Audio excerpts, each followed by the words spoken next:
One of the things that really stood out for me in my conversation with Rebecca Hines all about AI was the idea of the AI productivity paradox. So you may be feeling this in your own team. It's the idea that AI promises productivity gains, but actually, while we may get some productivity gains at the individual level, we're not seeing those same level of productivity gains across teams, departments, or organizations. If you haven't listened or watched the full episode of the Happier at Work podcast, my interview with Rebecca Hines, I would highly recommend you go and check it out.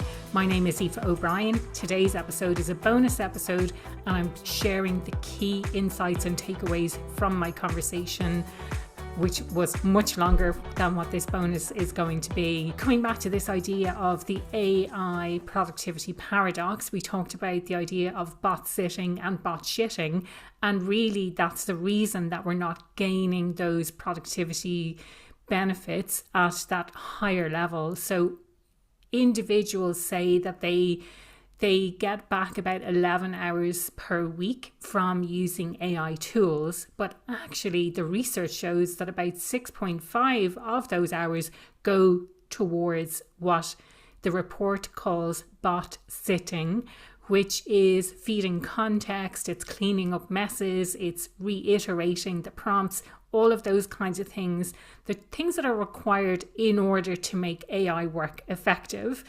And the more we do that kind of work, the more fatiguing it becomes. And then we start to take shortcuts, and then we start to deliver stuff that we haven't really checked or verified.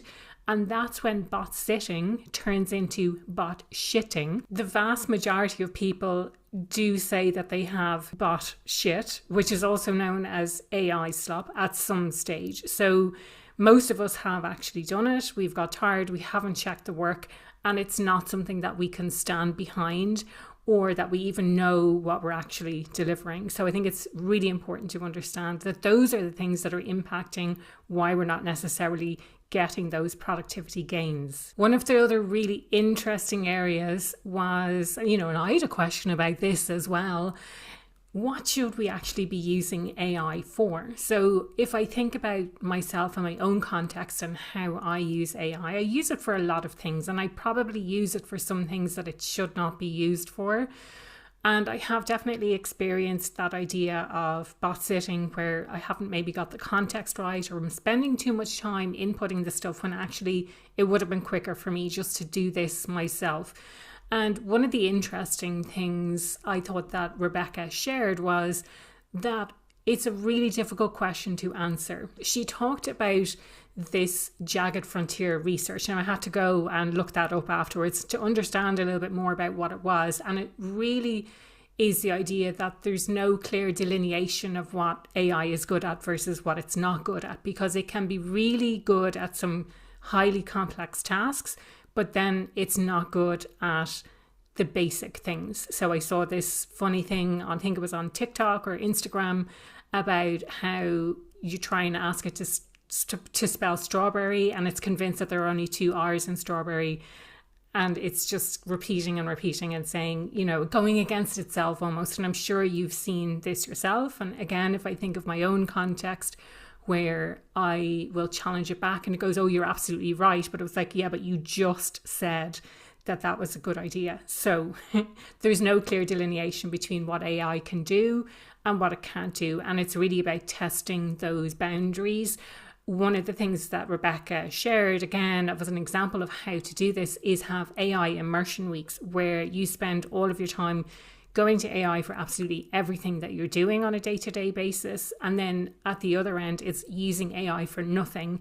And that's being able to test those boundaries. Another interesting term that she used throughout the entire episode is this idea of special sauce.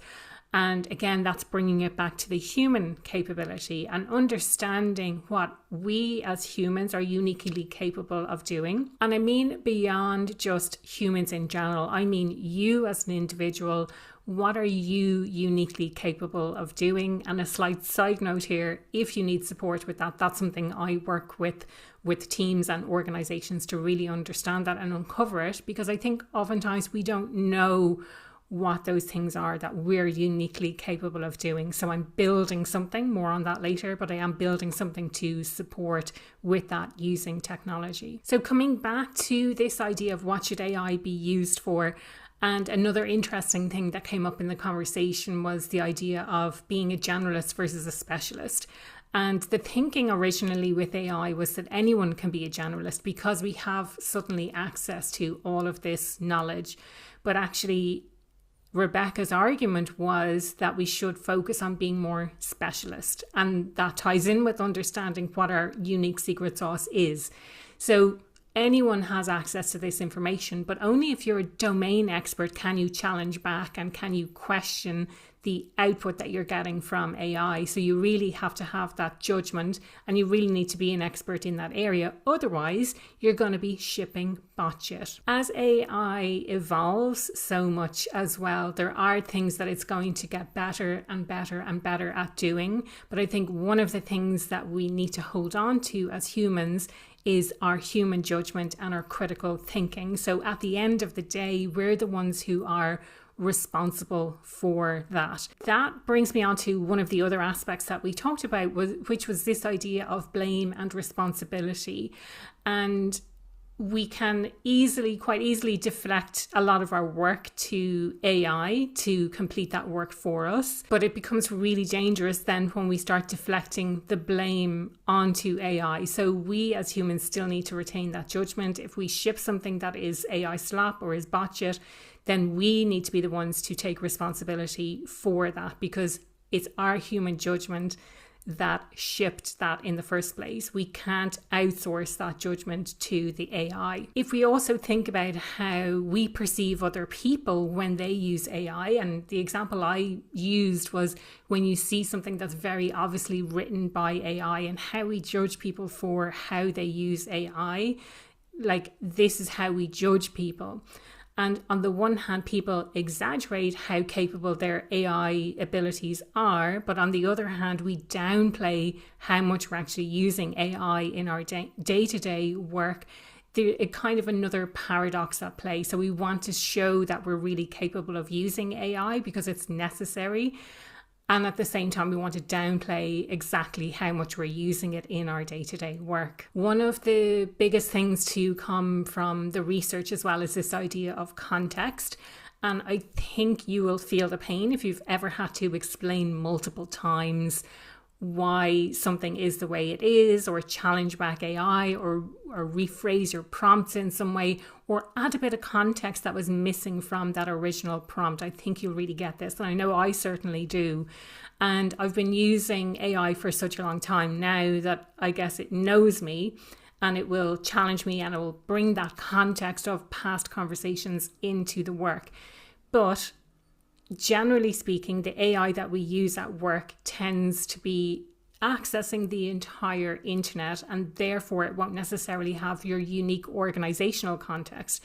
And so it's important to understand those factors and provide it with enough context so that it knows what answer to give you. And again, another side note on this, it knows what answer to give you already because it wants to keep you happy, and therefore you are more likely to believe what it says because it is giving you the answer that you want to hear, and it makes it more believable. So that's a psychological trick, and they're built specifically that way. So with that in mind, it's okay to challenge back the kind of output that you're getting and use it as a sparring partner rather than taking that first answer. Another thing that came up, which is another area that I'm hugely fascinated in, is defining what good looks like. And dare I say that probably in your day-to-day role, you haven't actually defined that yet. So you don't have a clear definition of what good looks like in your role or in a project outcome or whatever it might be. And at the same time, you're trying to get AI to do something without having necessarily clearly defined what good actually looks like. So I think for all of us, whether we're doing work with the help of AI or not, it is really helpful to have a clear definition of what does good look like, and really clearly defining what that looks like. That can be from past examples that you have of something that you have produced, a project or whatever that might be. It could also be using AI again as this thinking partner to ask you questions about what good should actually look like. So using it almost like a coach to ask you questions to elicit the things that it deems important to ask you about, to provide that context of how do we define what this looks like. I kind of related this back to David Allen when he talks about how do we know when our work is done. And that, for me, that was such an eye-opener. Like, how do you know when your work is done? There's always going to be more work to be done. So having a clear definition of what good looks like, having a clear definition of what done looks like, will really help you to get those productivity gains that you're using AI for. And when we get those productivity gains, I think most of the time we're just doing more of the same work. But what if we could use those productivity gains to use that time that we get back to double down on what Rebecca calls the secret sauce?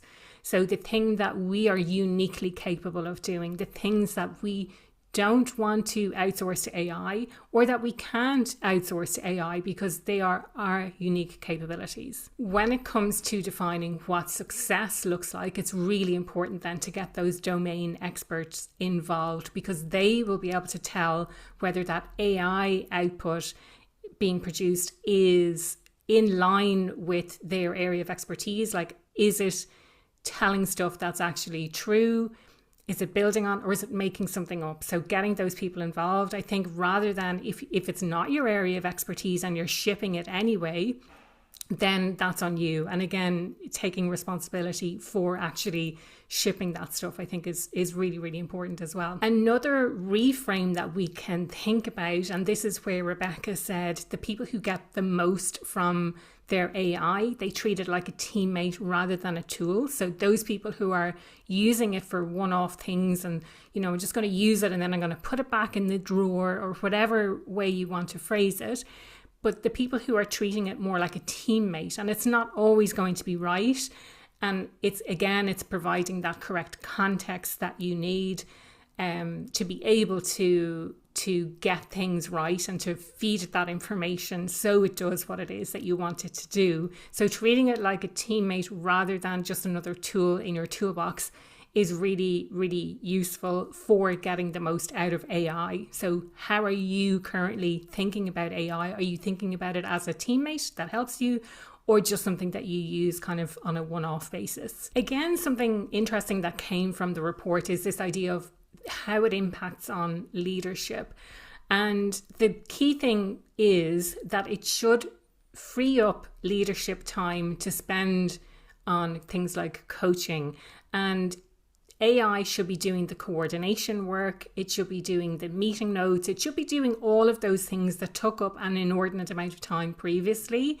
That's what AI can be used for. And it frees up leaders' time to spend more time with their teams, talking with them, coaching them, all of those things that humans can do. And that's good news for good leaders. And maybe it's not so good news for bad leaders who are kind of deflecting AI and having individuals then say that AI helps them more than their boss actually helps them. So use that time to free up to spend more time with your team. The last thing I want to leave you with then from our episode is the idea of incentives and rewards, and the companies who are getting the best from their AI investment are the companies who are rewarding people for the quality and the employee experience of AI rather than focusing on individual attributes. So individual incentives, and the examples that we shared were the number of line of code or the number of tokens used in AI. So when we reward those individual behaviors, it actually undermines our ability to gain those productivity realization at that larger, at that team level, at the departmental level, at the organizational level. So again, this isn't unique to AI. What gets rewarded is what gets managed. And so if we focus on those things that reward individuals for their contributions, but we neglect looking at what the impact is on the team, or what the impact is on the overall organisation, that's potentially going to have a detrimental impact at that level. So it's really important to understand what are the quality measures that you have when it comes to AI. How are people experiencing AI on a day-to-day basis? What is their experience of work now that AI has been adopted, now that we have AI and we're using it on a much more regular basis? How can we incentivize people to create a better experience of work? And how do we measure whether or not people are learning by using AI? So one example that Rebecca shared was the number of use cases that we use AI for. So if we learn what it's capable of and then apply that same learning to using it in different contexts, then that shows that we're learning how to use AI and we're applying it not just in the same way all the time, but in lots of different ways. As I mentioned, there are so much more in the full episode, so I would encourage you to go back and listen to that full episode. And do get involved in the conversation. It's such an interesting conversation around AI, around productivity, around our unique capabilities, and what good actually looks like at work. Feel free to reach out to me anytime on podcast@happieratwork.ie, and I'd love to know what you thought of today's episode and what you're going to do differently.